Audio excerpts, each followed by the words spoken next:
a fearless woman dressed as a man wielding a sword and fighting alongside the most notorious pirates of the Caribbean. This is the legend of Anne Bonny. Anne Bonny was one of the most infamous female pirates in history, a woman who defied expectations and carved out a legendary reputation. Her story is filled with rebellion, adventure, and an unbreakable will to fight. From escaping an arranged marriage to sailing with the notorious Calico Jack, her life was a whirlwind of danger and mystery. But what happened to her in the end? Stay tuned as we uncover the true story of Anne Bonny, the pirate queen of the New World. Early life, a rebellious beginning. Anne Bonny was born around 1697 in Ireland, the illegitimate daughter of a wealthy lawyer, William Cormac, and his servant Mary Brennan. Her birth was a scandal, forcing Cormac to leave his wife and relocate with Anne and her mother to Charleston, South Carolina, where he attempted to rebuild his reputation. Growing up, Anne was far from the typical young lady. She had a fiery temper and refused to conform to societal expectations. Stories claim she once stabbed a servant girl in a fit of rage, though whether this is fact or legend remains unclear. What is certain is that she had no interest in the aristocratic life her father tried to provide. She preferred riding horses, handling weapons, and living freely.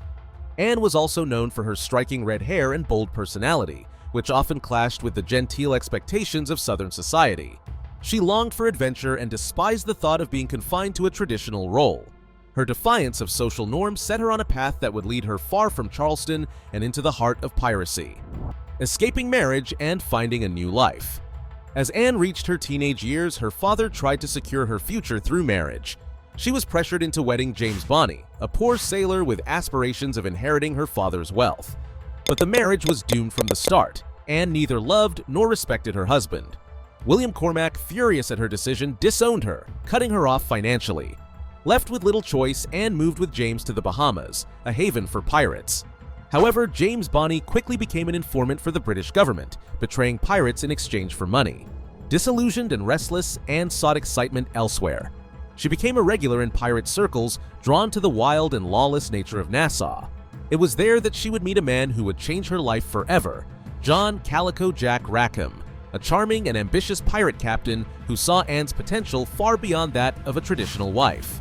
Meeting Calico Jack, a love story on the high seas.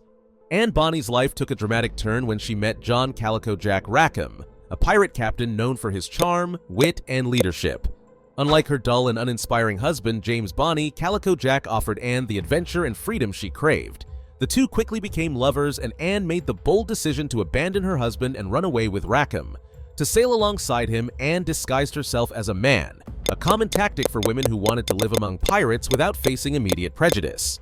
She adopted male clothing, wielded weapons, and participated in raids like any other crew member. Her fierce personality and skill in battle quickly made her stand out. Stories suggest that she was one of the most aggressive fighters on board, earning the respect of her fellow pirates. Eventually, Anne revealed her true identity to the crew. Instead of rejection, she was met with admiration. Her courage and combat skills had already proven her worth. She was not merely a woman among pirates, she was an equal. With Rackham by her side, Anne Bonny was ready to carve her name into the annals of pirate history. The rise of a pirate queen. Under Calico Jack's command, Anne Bonny quickly became one of the most feared pirates of the Caribbean. Together, they led a small but successful crew, raiding merchant ships and amassing wealth as they navigated the treacherous waters of the West Indies. Anne wasn't alone in her pursuit of infamy. Another female pirate, Mary Red, joined their ranks. The two women formed a formidable duo, something almost unheard of in the male-dominated world of piracy. While most female pirates stayed hidden or acted as shipmates' companions, Anne and Mary fought on the front lines. Witnesses described them as ferocious, wielding pistols and cutlasses with skill that rivaled their male counterparts. Anne was known for her fearless attitude. Unlike other women who found themselves on pirate ships by circumstance, she chose this life. She took part in battles, led boarding parties, and played a key role in planning attacks. Their growing reputation spread fear among merchant ships, many of which surrendered at the sight of the Jolly Roger flying under Calico Jack's command. For a time, Anne Bonny was at the height of her power, but the Golden Age of Piracy was coming to an end, and the British Navy was closing in. The downfall, captured by the authorities. Anne Bonny's pirate reign came to a sudden and brutal end in October 1720. While anchored off the coast of Jamaica, Calico Jack's ship was ambushed by pirate hunter Captain Jonathan Barnett, acting under the authority of the governor of Jamaica. The attack caught the crew off guard. Most of the male pirates, including Calico Jack, were drunk and unable to fight. With little resistance, the British forces easily took control of the ship. Only Anne Bonny and Mary Read stood their ground, fighting fiercely until they were overpowered.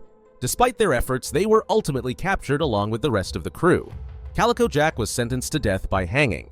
Before his execution, he was allowed one final visit with Anne. Rather than showing sorrow, Anne reportedly scolded him, saying, "If you had fought like a man, you need not have been hanged like a dog." Her words cemented her reputation as a fearless and unforgiving pirate. Anne and Mary were sentenced to death, but both claimed to be pregnant, a plea known as pleading the belly, which temporarily spared them from execution. While Mary Read died in prison, Anne Bonny's fate remains a mystery, adding to the legend of the Pirate Queen. The trial and mysterious disappearance.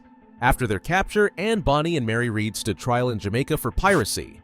The evidence against them was overwhelming, and both were sentenced to death.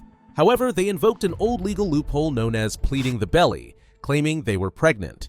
Under British law, this temporarily delayed their execution, as authorities would not hang an unborn child. Mary Read fell ill and died in prison, but Anne's fate remains one of history's great mysteries. There are no official records of her execution, leading to speculation about what truly happened. Some theories suggest her influential father used his connections to secure her release, allowing her to quietly return to Charleston under a new identity. Others believe she bribed her way out and continued a life of adventure, possibly even resuming piracy under a different name. Without concrete evidence, Anne Bonny's disappearance has fueled countless legends. Did she live out her days as a respectable woman, or did she vanish into the shadows of the pirate world, forever escaping the grasp of history? Legacy of Anne Bonny. Anne Bonny remains one of the most famous female pirates in history, a symbol of defiance and strength in a world dominated by men. Her rebellious nature and fearless spirit have inspired countless books, films, and even video games, including Assassin's Creed Black Flag. Historians continue to debate whether Anne was as ruthless as legend claims or if her story was exaggerated over time. Some accounts paint her as a bloodthirsty warrior, while others suggest she was simply a woman seeking freedom in a world that gave her none. Regardless of the truth, Anne Bonny's name is forever etched in pirate lore. She challenged societal norms, fought alongside men, and carved her own legacy on the high seas. Whether as a historical figure or a larger-than-life legend, she remains an enduring icon of rebellion and adventure. Conclusion. Anne Bonny's story is one of danger, defiance, and mystery. She refused to be confined by society's rules and carved her own path on the high seas. Her legacy continues to inspire those who admire courage and independence. Was she a ruthless pirate or simply a woman who refused to be tamed? The lack of records surrounding her fate only deepens the intrigue. What do you think? Do you believe Anne Bonny escaped and continued her pirate life? Let us know in the comments. If you enjoyed this story, don't forget to like, subscribe, and hit the bell for more historical tales of adventure and rebellion.